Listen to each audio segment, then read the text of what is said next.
very good morning and welcome to the RANsquawk European Rundown for Thursday the 14th of October 2010. We're just coming out to around 11 o'clock here now in London, and we're taking a quick check round the markets where we're predominantly going to focus on the currency markets today, as we've seen some pretty big moves and significant levels touched across the board.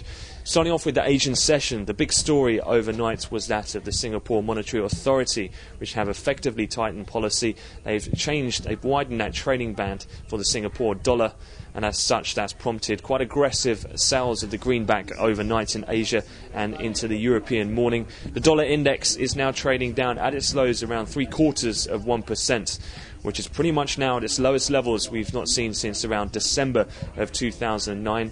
Consequently, that's given the major pairs a very strong lift today.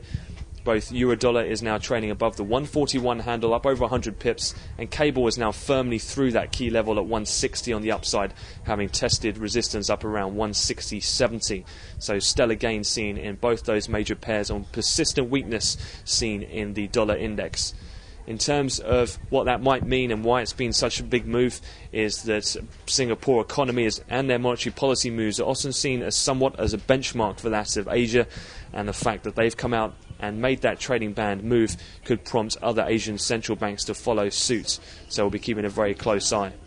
In tandem with that dollar weakness, one in particular currency pair to keep a very close eye on is that of dollar yen. We've hit fresh 15-year lows. We have indeed dropped beneath that 81 level for the first time. We printed a low now at around 80.90. That prompted the Japanese finance minister to come out, but he's made no comment in regards to the forex move, so it doesn't look like we'll get any intervention as yet. Attention, no doubt, will now turn to the US entrants to see how they perceive the moves. That's pretty much driven much of the session's moves today so far.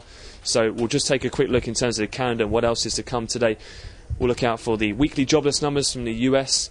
We've also got the latest in their PPI data, EI natural gas storage change, and we'll also have the DOE all inventory numbers later on today. That'll be given the fact we had those US Columbus Day holidays on Monday.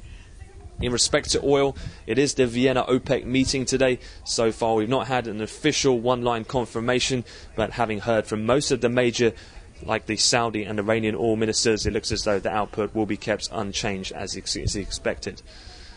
So that concludes the European wrap-up. We'll have another update to come at the European cash equity close. So for the time being, I wish you all a great trading day.